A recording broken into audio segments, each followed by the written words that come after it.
उपनयन संस्कार 16 संस्कार में एक जरूरी संस्कार है। उपनयन जिसको तीसरा नेत्र कहा जाता है, मगर कोरोना काल के कारण कुछ समस्याएं रही जिनका अंतर्जातीय विवाह से समाज को तो क्षति ही क्षति है।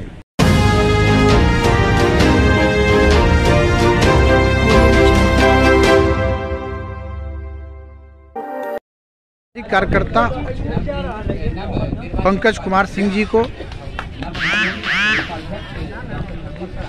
राष्ट्रीय भूमिहार ब्राह्मण परिषद के राष्ट्रीय उपाध्यक्ष नवनीत सांडिल जी सम्मानित कर रहे हैं। पंकज जी के द्वारा भी बहुत सहयोग दिया गया है, बहुत उल्लेखनीय कार्य किया गया है।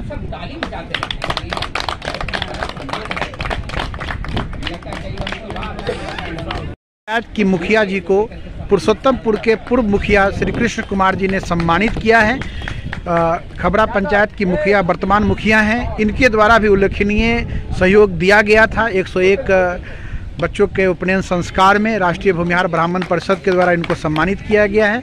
बहुत ही उल्लेखनीय कार्य किया गया, ये इनके द्वारा बहुत सहयोग किया गया, बहुत धनराशि से भी मदद की गई और संसाधन भी उपलब्ध कराए गए। राष्ट्रीय भूमिहार ब्राह्मण परिषद के द्वारा कार्यकर्ताओं को सम्मानित करना कहीं न कहीं एक बहुत बड़ा प्रोत्साहन है, बहुत बड़ा हौसला अफजाई है।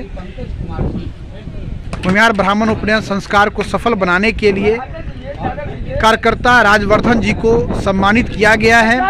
राष्ट्रीय सचिव केशव कुमार मिंटू जी ने इन्हें पुष्पमाला देकर, गुलदस्ता देकर और मोमेंटो देकर सम्मानित किया है।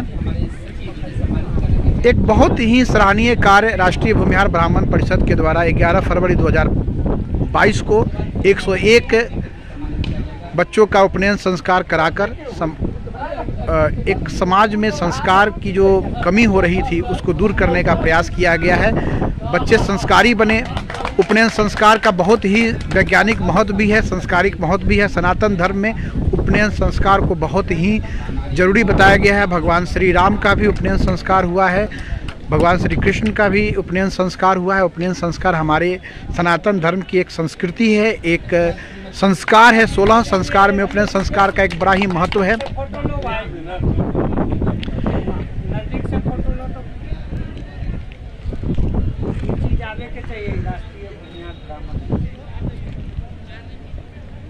बहुत ही उल्लेखनीय कार्य किया गया है राजवर्धन जी के द्वारा। इनके सौजन्य से ही पताही में 101 बच्चों का उपनयन संस्कार हुआ। ये बहुत ही अच्छा कार्य किया गया है।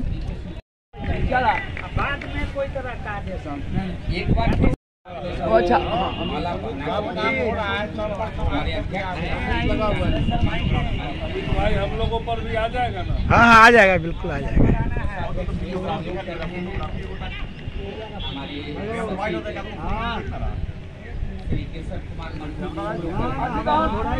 राष्ट्रीय भूमिहार ब्राह्मण परिषद के द्वारा उपनयन संस्कार में उल्लेखनीय भूमिका निभाने के लिए आज कार्यकर्ताओं को सम्मानित किया गया है।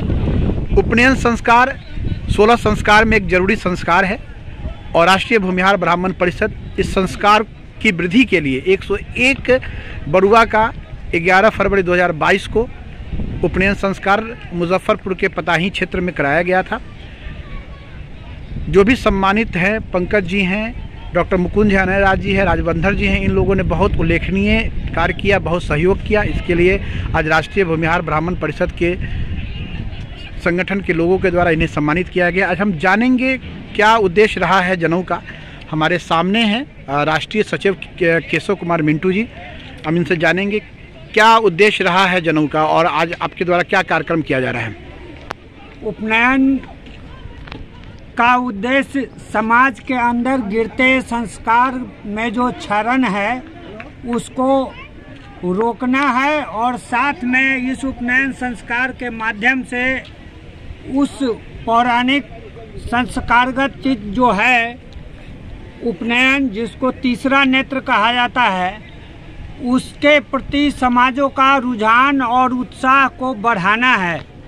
आर्थिक रूप से हमारे समाज के जो कमज़ोर लोग हैं और जो समय अभाव के कारण अपने बच्चों को उपनयन कराने में कहीं न कहीं इस भाग दौड़ के जीवन में पीछे छूट जा रहे हैं, उनको सही समय पर संस्कारित कराने के लिए हमारे संगठन के अभिभावक महोदय का यह निर्णय है और हम लोग इस उपनयन संस्कार का इसी उद्देश्य के तहत इस आयोजन को क्रमागत ढंग से आगे बढ़ाते जाएंगे। आज आपके द्वारा कुछ लोगों को सम्मानित किया गया है, क्या सम्मान देने के पीछे का उद्देश्य क्या रहा? इस संगठन का एकमात्र उद्देश्य है कि समाज के सभी लोगों का जो सक्रिय हैं, क्रियाशील हैं और जिनका नज़र समाज के आर्थिक रूप से कमजोर एवं शुद्ध सामाजिक गतिविधि को आगे बढ़ाने के लिए है, उन सभी लोगों को आगे लाकर और उनको सम्मानित करना, उनका उत्साह वर्धन करना और समाज के विभिन्न क्रियाकलाप को आगे बढ़ाने के लिए जो समाज के लोग और हमारे परशुराम सेवक इस उपनयन संस्कार में उत्कृष्ट कार्य किए हैं, उनको हमारे संगठन के अभिभावक एवं साथियों के द्वारा यह निर्णय लिया गया कि वैसे सभी हमारे साथी जो इसमें दरी जाजिम से लेके और उपनयन के कण कण और क्षण क्षण में हम लोगों के साथ रहे हैं, उनका सम्मान करना हमारा कर्तव्य बनता है। उसी के तहत हम लोगों ने इन लोगों को सम्मानित किया है। हम राजवर्धन जी से जानेंगे, इनको सम्मानित किया गया। राजवर्धन जी, कुछ बताइए, क्या आपकी भूमिका रही उपनयन संस्कार में? उपनयन संस्कार महोत्सव जो पिछले 2 सालों से हम लोग इसको कर रहे हैं और ये पिछले साल ही होना था, मगर कोरोना काल के कारण कुछ समस्याएं रहीं जिस कारण हम पिछले साल नहीं कर पाए। इस साल भी यह लंगट सिंह महाविद्यालय के प्रांगण में ही होना सुनिश्चित हुआ था, लेकिन कोरोना काल पुनः आ गया, जिस कारण हमें लगा कि समस्याएं फिर वही आएंगी जो पिछले साल आई थी और हम शायद यहाँ पर उस आयोजन को न दोहरा सके।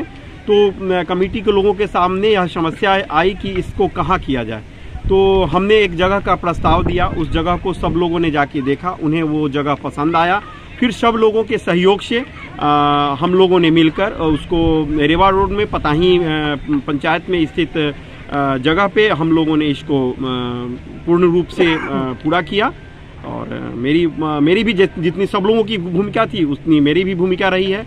मैंने भी जहाँ तक हुआ अपना समय और तन मन धन से जितना हो सका मैंने अपने समाज के लिए किया और आगे भी करता रहूँगा। कुछ सवाल हम समाज के उत्थान के विषय में राष्ट्रीय संरक्षक ये सुखदेव ओझा जी से भी जानेंगे।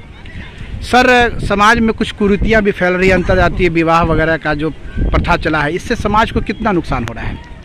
अंतर्जातीय विवाह से समाज को तो क्षति ही क्षति है, इसलिए कि 2 समुदाय के बच्चों के बीच में जब शादी होगा तो निश्चित रूप से उसका डिटोरिएशन होना है। जो नजर पड़ रहा है समाज में, जिस परिवार में इस तरह की घटनाएं हो रही हैं, उसको बड़ा नजदीक से मुझे देखने को मौका मिला। एक बात मैं कहना चाहूँगा, जो इस सम्मान समारोह के मुद्दे पर हमारे मित्र लोग सम्मान समारोह को एक हॉल में, एक रूम में समेकित करना चाहते थे, कि मैंने कहा नहीं, हमारा संगठन बंद कमरा में रहने वाला नहीं है, यह ओपन में रहने वाला है। और सूर्य के प्रकाश को साक्षी मानते हुए, आसमान को, पृथ्वी को, जल को, सब तत्व को साक्षी मानते हुए मैं यह सम्मान समारोह का आयोजन किया है। और उन लोगों को जो सम्मानित किया है उसमें स्पष्ट रूप से लिखा गया है कि उत्कृष्ट कार्य करते हैं, और इनसे मुझे अपेक्षा रहेगी कि आने वाले दिनों में समाज हित में इस तरह का उत्कृष्ट कार्य करते रहें, ताकि समाज में जागृति आवे। आपके संगठन के द्वारा एक शपथ पत्र सभी बच्चों से हस्ताक्षर कराया गया था नशा मुक्ति का, जो बिहार सरकार का भी कार्यक्रम है, तो क्या इस कार्यक्रम को लेकर आप गाँव में जाएंगे? निश्चित रूप से इस कार्यक्रम को लेकर के हमारा पूर्व से कार्यक्रम निर्धारित है कि राष्ट्रीय भूमिहार ब्राह्मण परिषद चला गांव की ओर मैं उपनयन संस्कार से बच्चों को यह शिक्षा देने का प्रयास किया है कि 5 तरह का उनसे हम लोग शपथ ग्रहण करवाया है। आचार्य जी ने मंच से 5 तरह का, उसमें पहला उनसे शपथ ग्रहण कराया गया है कि मैं यज्ञोपवीत संस्कार के पश्चात भविष्य में किसी प्रकार का नशा का सेवन आजीवन नहीं करूंगा। दूसरा, वो लोग शपथ लिए हैं कि मैं दहेज मुक्त शादी करूंगा। तीसरा शपथ उनका है कि मैं समाज के ऊपर आने वाले किसी भी विपदा के समय उसके समाधान हेतु सदैव सक्रिय सहयोग करूंगा। चौथा शपथ उन लोगों से कराया गया है कि मैं समाज के आर्थिक रूप से कमजोर अंतिम व्यक्ति को आर्थिक रूप से सबल बनाने में हमेशा तत्पर रहूंगा। और पांचवा उनसे कराया गया है कि मैं कभी किसी प्रकार के आपराधिक गतिविधि में भाग नहीं लूंगा। आज नशा पान के बिंदु पर मुझे कहना है, आज समाज के नौजवान लड़के बच्चे सब जिस प्रकार नशा में अपने को इंडल्ज कर लिए हैं, बड़ा दुखदायी स्थिति समाज का है। इसके सुधार के लिए मैंने पताही में जो उपनयन संस्कार कराया है, जनेऊ के बाद जो जनेऊ एक संस्कार है बच्चों में, उस समय उनसे शपथ लिया है कि यह 5 काम अपने आने वाले दिनों में मैं नहीं करूंगा अपने जीवन। आपके संगठन के द्वारा एक मांग रखी गई है पूर्व मुख्यमंत्री डॉक्टर श्री कृष्ण सिंह जी को और लंगट सिंह जी को भारत रत्न देने के लिए। इसके लिए आपके संस्था के द्वारा कौन सा कार्यक्रम किया जा रहा है? इसके लिए इनके जयंती का स्तर पर हमने रिटर्न भारत सरकार से मांग कर दिया है। बिहार सरकार को भी पत्र लिखा है कि इनको मिलना चाहिए। जो आज तक किसी भी स्तर से किसी भी संगठन के द्वारा ऐसे विभूति के लिए इस तरह की मांग नहीं की गई है, यह बड़ा दुखदायी परिस्थिति था। इसलिए इन दोनों व्यक्ति को भारत रत्न से सम्मानित किया ही जाना चाहिए। बहुत बहुत धन्यवाद सर बात करने के लिए।